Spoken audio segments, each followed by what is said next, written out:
Putusan Mahkamah Konstitusi mengenai Undang-Undang Cipta Kerja menuai beragam reaksi disebut-sebut sebagai putusan kompromi. Putusan Mahkamah Konstitusi dinilai janggal karena memberi ruang bagi Undang-Undang Cipta Kerja untuk dilakukan revisi. Lalu bagaimana langkah pemerintah menindaklanjuti putusan Majelis Hakim dan bagaimana nasib aturan-aturan turunan berdasarkan Undang-Undang Cipta Kerja? Kita akan membahasnya malam ini. Sudah bergabung tenaga ahli utama Kantor Staf Presiden Ade Irfan Pulungan dan Ketua Bidang Advokasi YLBHI Muhammad Isnur. Selamat malam Bapak-Bapak, apa kabar? Selamat malam Mbak Elvira dan rekan-rekan CNN Indonesia TV. Oke, sehat selalu. Baik, saya ke Mas Isnur terlebih dahulu. Bagaimana melihat putusan MK, Mas Isnur? Banyak suara yang mengatakan ini cukup janggal begitu ya, inkonstitusional bersyarat. Tapi kita juga perlu apresiasi putusan MK kali ini. Bagaimana Mas Isnur melihat putusan ini? Ya, yang pertama tentu ini menegaskan bahwa Undang-Undang Cipta Kerja ini disusun, dibahas dan disahkan penuh dengan kecacatan. Itu yang sudah kita suarakan sejak sangat lama dan MK menegaskan itu. Maka seharusnya pemerintah merefleksi bukan hanya soal materi tapi bagaimana pengaturan undang-undang itu dilakukan dengan proper dan lain-lain gitu. Itu harus refleksi semua tahapan yang sudah semakin nampak ya, bukan hanya undang-undang Omnibus Law, di undang-undang KPK, di undang-undang Minerba, di undang-undang MK bahkan seperti itu. Yang kedua memang di situ ada aturan ya, menangguhkan segala tindakan kebijakan yang bersifat strategis dan berdampak luas. Pertanyaannya ini di mana wilayah hal seperti ini? Bukankah semua pengaturan dalam undang-undang itu berdampak strategis? Misalnya soal upah minimum provinsi yang sekarang berdampak pada seluruh buruh ya di Indonesia, itu kan berdampak luas. Jadi memang ini menimbulkan tafsir yang kemudian berbeda-beda dan ini berbahaya bagi kepastian hukum di Indonesia. Di sisi lain MK menyatakan masih berlaku. Jadi pertanyaannya mana yang masih berlaku, mana yang dilarang. Itu tentu menimbulkan berbeda-beda tafsiran, makanya kemudian YLBHI memandang putusan ini adalah putusan yang tanda kutip ya berbahaya. Ini menurut saya mempermainkan konstitusi gitu. Ketika ada pelanggaran, ketika ada di situ sebuah kekeliruan prinsipil yang mendasar, malah diberikan jalan untuk terus diterapkan. Demikian Mbak Elvira.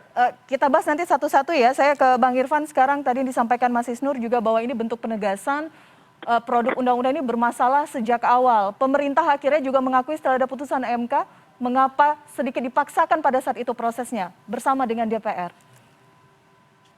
Ya, yang pertama tentu perlu saya sampaikan dan tegaskan ya, pemerintah menghormati dan menghargai hasil putusan yang telah diucapkan dan dibacakan oleh 9 Hakim Mahkamah Konstitusi.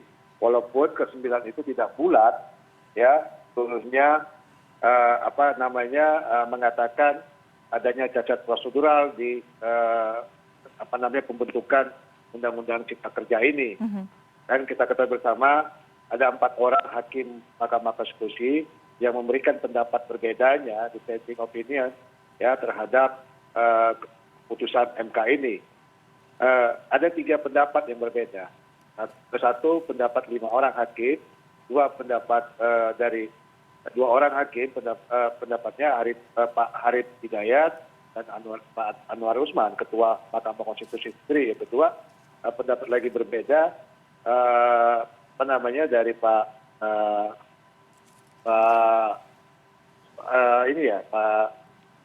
Daniel. Saya bacakan ya. Oke, ini kita ada grafis sambil ditampilkan Bang. Saya bacakan yang bersikap bahwa Undang-Undang Cipta Kerja cacat formil ada Pak Aswanto, Suhartoyo, Wahidudin, Pak Saldi Isra, kemudian ada Eni Nurbaningsi. Sementara yang dissenting opinion 4 hakim ada Anwar Usman, Arif Hidayat, Manahan, dan Pak Daniel. Gambarannya seperti itu. Maaf, Manahan Stompul ya. Oke. Ya, sama Pak Danielnya. Nah, keempat hakim Mahkamah Konstitusi itu ya, kalau kita bisa lihat adalah justru memberikan ruang atau memberikan kesempatan terhadap pembentukan Undang-Undang Cipta Kerja ini gitu. Jadi artinya boleh bisa dikatakan juga prosedural yang dilakukan oleh pemerintah bersama dengan DPR pada saat itu ya tentunya tidak juga bisa diartikan kesalahan prosedurnya 100%. Jadi ada juga yang bisa menjadikan kepentingan atau kebutuhan terhadap pembentukan Undang-Undang Cipta Kerja ini. Karena kita ketahui bersama Undang-Undang Cipta Kerja ini adalah menjadi bagian kebutuhan untuk kedepannya. Karena kita nggak bisa mengatakan dan undang-undang cipta kerja ini tidak bermanfaat, undang-undang cipta kerja ini tidak ada gunanya. Bukan begitu cara berpikirnya. Kita melihat adalah bagaimana kepentingan dan kebutuhan di masyarakat untuk jangka panjang tentang regulasi-regulasi yang dimudahkan tentang iklim ekosistem ekonomi, investasi, perizinan, dan lain-lain sebagainya. Nah, kita ketahui memang dalam undang-undang cipta kerja ini yang kemarin kita kenal dengan Omnibus Law, ya penggabungan dari beberapa regulasi yang ada, ya digabungkan jadi satu, jadi disederhanakan supaya memudahkan dari semua kebutuhan-kebutuhan yang selama ini dirasakan sangat menyulitkan, apakah itu bagi investor, bagi pelaku usaha, mikro, dan lainnya gitu. Baik.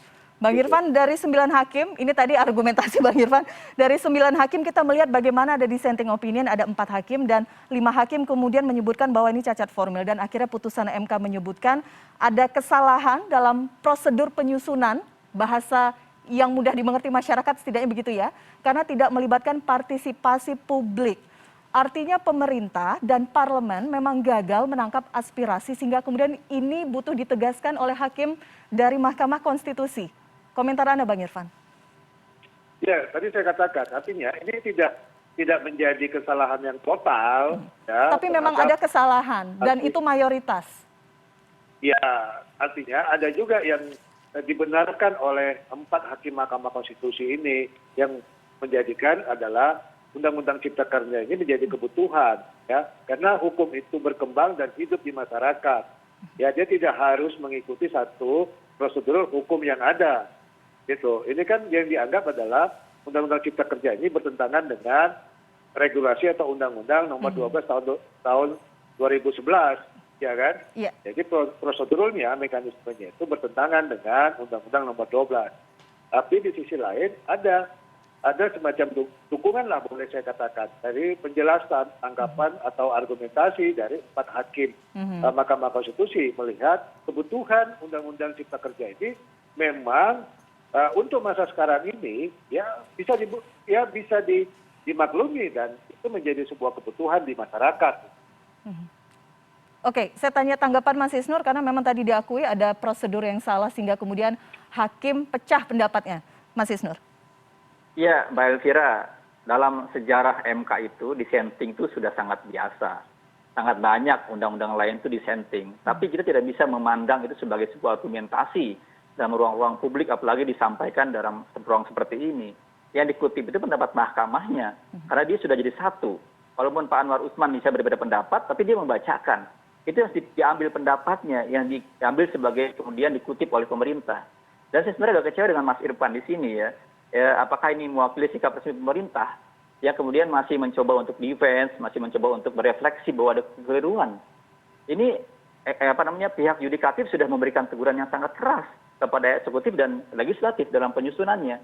Harusnya tadi yang saya bilang di awal berefleksi bahwa iya ada kekeliruan, bahwa ya kami tergesa-gesa, bahwa ya kami tidak melibatkan masyarakat secara luas, bahwa ya kami misalnya dalam penyusunan banyak cacat-cacatnya, banyak perbedaan antara draft dan draft yang lainnya, bahwa ya draft itu belum keluar dan kemudian disosialisasikan dengan baik. Itu semua yang penting dan itu bagi masyarakat, bagi warga negara dan dalam konstitusi sangat prinsipil. Karena partisipasi publik rakyat luas itu mencerminkan kedaulatan rakyat, mencerminkan prinsip negara hukum di mana semua orang terlibat, bukan hanya melibatkan segelintir pihak saja. Gitu. Apalagi terlebih dibahas di masa pandemi ya, di mana masyarakat tidak bisa berpartisipasi. Ada penolakan oleh mahasiswa di mana-mana sangat banyak waktu itu, malah kemudian mahasiswanya ditangkepin gitu. Itu tentu semakin menyakiti rasa keadilan di masyarakat. Saya pikir penting buat Mas Irfan sebagai wakil pemerintah dan juga pihak-pihak lain merespon dengan bijak, merespon dengan tanda kutip arif bahwa pemerintah mendengarkan, pemerintah berupaya memperbaiki keadaan yang ada. Gitu. Tentu ini kan kesalahan bukan satu pihak ya, banyak pihak di pemerintah dan DPR, tapi upaya itu harus dimunculkan oleh istana gitu untuk memperbaiki keadaan ke depan. Itu Mbak Elvira. Ya. Mbak Silakan. Elvira. Silakan Bang. Ya, maksud saya kan begini, Mas Isnur kan hanya melihatnya dari aspek pertimbangan hukum yang disampaikan oleh 5 hakim itu. Tapi juga harus melihat itu pendapat mahkamah Mas, bukan 5 hakim lagi. Disampaikan oleh Itu putusan sudah putusan. Ya. Jadi kita nggak bisa ada pisahkan di mana tempat gitu dan loh. Itu proses mereka ngambil memberikan putusan. pemahaman kepada Tetapi itu sudah publik, pendapat gitu. mahkamah. Mas gitu. Isnur, oke. Tadi saya katakan, Oke, Bang Irfan dulu dissenting silakan. opinion yang disampaikan oleh 4 orang hakim itu juga harus dihargai dan kita hormati. Walaupun kami sebagai pemerintah menghargai dan menghormati amar putusannya. Kami hargai itu, kami patuh terhadap amar putusan itu. Tapi itu kembali lagi makanya kita lihat, ya kan? Nah kita harus ada keseimbangan, harus ada keadilan. Jangan misalnya publik ya juga langsung menghujat, wah ini memang salahnya sudah salahnya pemerintah dan DPR. Tidak juga seperti itu dengan bacanya. Nah pertimbangan majelis hakim 4 orang itu juga harus dikedepankan, harus diberikan pemahaman. Ya kan? Jadi ada keseimbangan juga dan disampaikan kejelasannya kepada publik. Itu saja bagi kami. Ya kan? Bukannya kami juga harus langsung membela terhadap hasil putusan. Sekali lagi saya katakan pemerintah menghormati dan menghargai putusan yang telah dibacakan tersebut. Ada 7-8 poin ya kan. Nah itu kita menghormati jelas yang telah dibacakan putusan. Menteri Perekonomian Pak Erlangga Hartarto menyampaikan 4 poin itu ya kan. Nah 4 poin 8 poin dalam amar putusannya itu ya jelas dikatakan adalah undang-undang ini masih berlaku, tapi harus diperbaiki dalam jangka waktu 2 tahun. Nah, itu juga harus kita tegaskan dan kita bisa sampaikan ke publik. Jangan misalnya ada stigma lagi, udah ini pemerintah dan DPR memang salah total. Tidak juga memberikan pemahaman seperti itu. Ya kan? Kalau memang ada prosedural yang dikatakan oleh pertimbangan hakim itu, ya kita mengakui itu. Tapi kami tidak mau lagi berdebat dengan masalah itu. Sekarang ke depan adalah bagaimana nanti pembuat undang-undang pemerintah DPR ya bersama-sama untuk merumuskan terhadap apa yang sudah diputuskan oleh Hakim Mahkamah Konstitusi. Begitu. Bang Irfan, mohon maaf sebelumnya. Tadi Anda mengatakan masyarakat jangan menghujat karena ini bukan salah pemerintah dan DPR sepenuhnya. Pertanyaan saya kemudian, ini salah siapa? Karena ini produk ini memang DPR dan pemerintah. Katakan Undang-Undang Cipta Kerja ini memang sudah tidak tidak layak lagi atau memang dari awal memang proses-prosesnya memang menyalahi. Kita tidak begitu juga cara melihatnya. Artinya tidak punya kepentingan lagi Undang-Undang Cipta Kerja ini. Jadi jangan dalam sudut pandang yang sempit melihatnya ini dari hasil dan pertimbangan yang telah dibacakan oleh Hakim Mahkamah Konstitusi gitu. Ya kan? Kita jangan melihat Pak Anwar Usman aja yang berbeda pendapat membacakan. Jangan melihatnya seperti itu dong Bang Isnur. Ya kan semua hakim membacakan. Tapi adalah pendapat-pendapat hakim yang telah dia sampaikan dalam sidang putusan kemarin itu ya kita jadikan sebagai suatu itulah penilaian hakim terhadap hasil putusan yang ada di Mahkamah Konstitusi gitu. Oke, baik. Kita nanti akan bahas di segmen selanjutnya karena tadi Bang Irfan mengatakan what's next ketika sudah ada putusan dari majelis hakim, apa kemudian yang idealnya dilakukan, apa-apa saja tahapannya dan untuk bentuk transparansi juga kepada masyarakat. Kita jeda dulu, kami akan kembali sesaat lagi tetap di CNN Indonesia Newscast.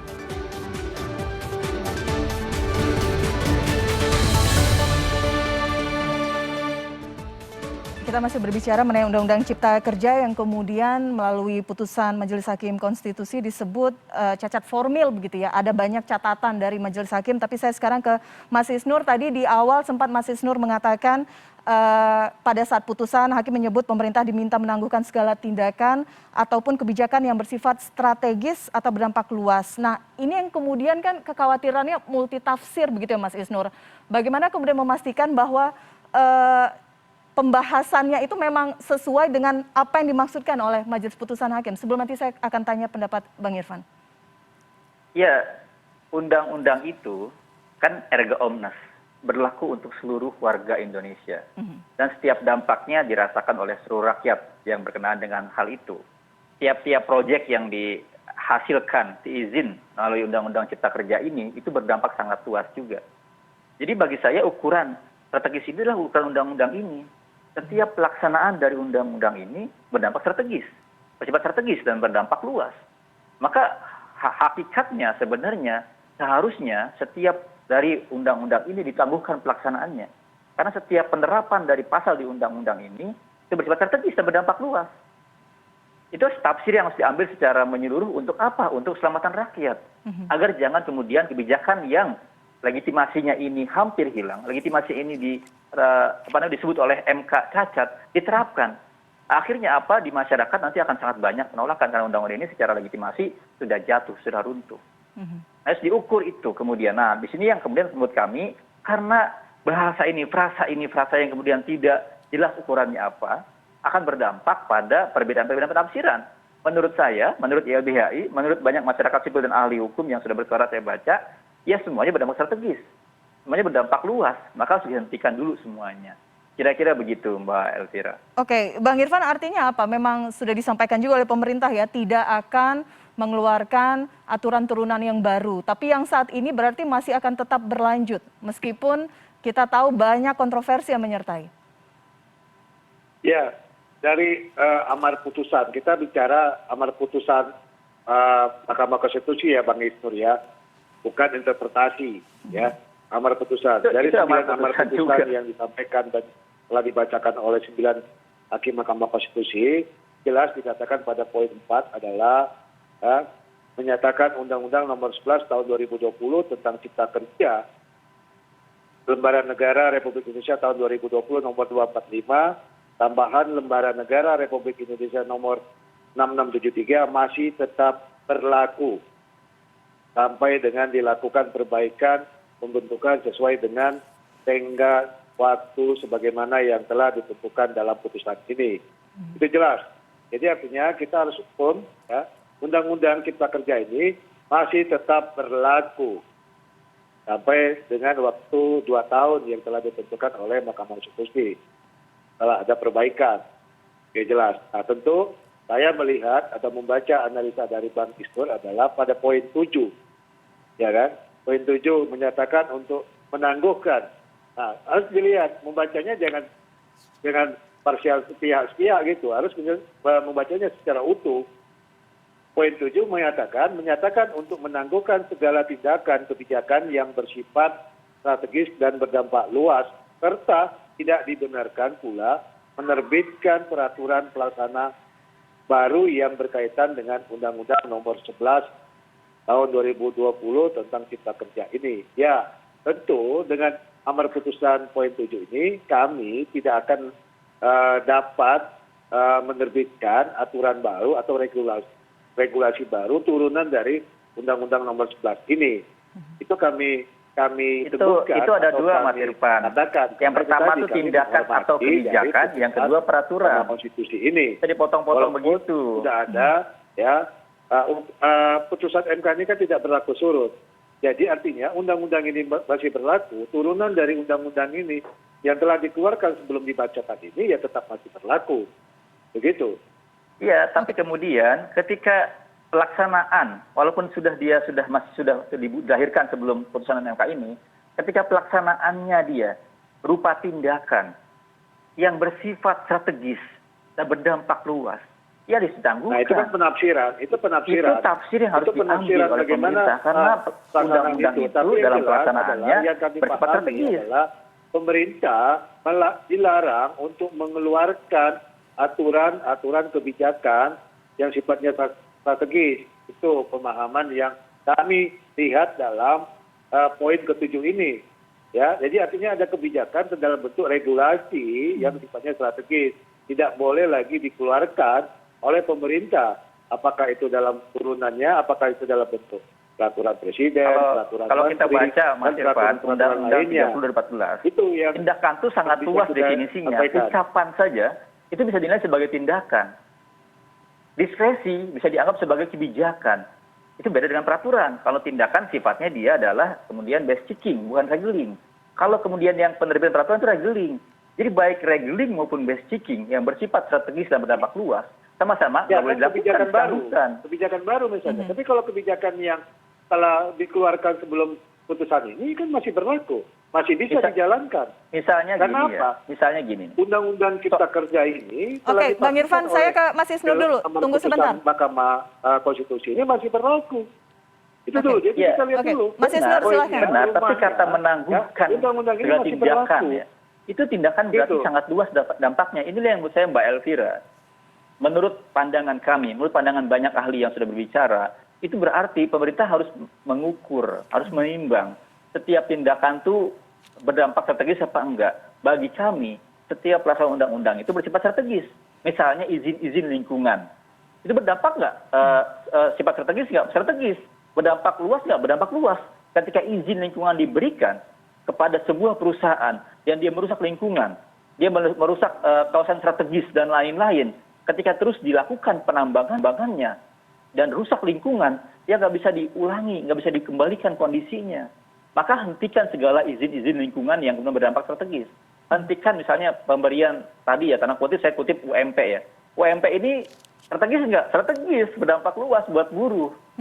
Tuh. Jadi kalau dari Anda, menurut Anda semua tindakan, bukan hanya dari versi aturan turunannya ya, tapi bentuk tindakan. Ada dua, di situ ada dua Mbak. Jadi kalimat pertama, tindakan garis miring kebijakan yang bersifat strategis dan berdampak luas. Yang kedua, menerbitkan peraturan. Itu dua hal yang harus diucap secara lengkap. Oke, baik.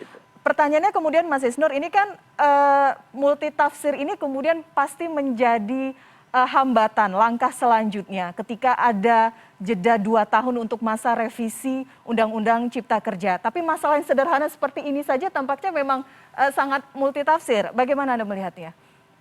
Iya, itu yang kami kemudian mengecam Mahkamah Konstitusi. Akhirnya dengan putusan seperti ini menimbulkan pertanyaan yang sangat luas di masyarakat. Di ahli saja juga menimbulkan pertanyaan yang sangat luas. Di ini saja dua kepala nih, saya dengan Mas Irfan aja udah berbeda gitu. Ini berbahayanya dari putusan yang seperti ini. Dia disebut cacat tapi masih dianggap berlaku gitu.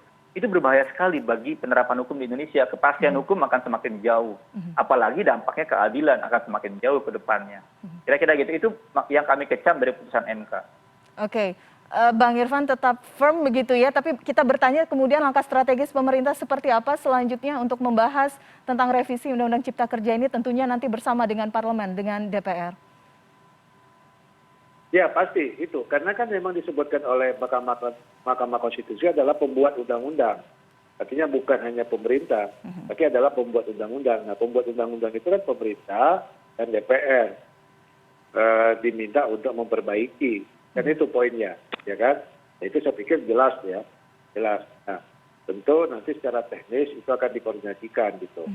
Nah, yang pasti adalah dasar dan rujukan dari pemerintah dan mungkin juga DPR adalah amar putusan yang telah dibacakan oleh hakim konstitusi. Hakim konstitusi itu bukan interpretasi, bukan penafsiran dari orang per orang atau dari siapapun. Itu yang bisa saya pastikan gitu. Jadi kami berdasarkan pada putusan atau amar putusan yang telah dikeluarkan atau dibacakan oleh hakim Mahkamah Konstitusi. Begitu. Baik, Mas Isnus, terakhir bagaimana kemudian teman-teman dari YLBHI ataupun dari berbagai organisasi lainnya mengawal terus karena 2 tahun diberikan waktu, tapi kita memastikan bahwa apa yang dibahas oleh pemerintah dan DPR ini memang betul tepat sasaran dan sesuai yang diharapkan. Iya, kami mengingatkan pemerintah dan DPR bahwa jangan terus lukai perasaan keadilan masyarakat. Jangan terus kemudian jauhkan rasa partisipasi masyarakat kepada hal-hal untuk di pemerintahan dan undang-undang. Nah, saatnya ini momentum untuk memperbaiki. Ada sesuatu yang keliru dan MK sudah menegur ya, sudah memberikan putusan. Maka menurut saya momentum wajahnya, wajah perbaikan secara menyeluruh. Bukan wajah defensif, bukan wajah resisten terhadap segala kehendak masyarakat. Jadi MK ini kan cerminan kehendak masyarakat pada titik tertentu. Makanya yang dilihat adalah kehendak masyarakat sendiri.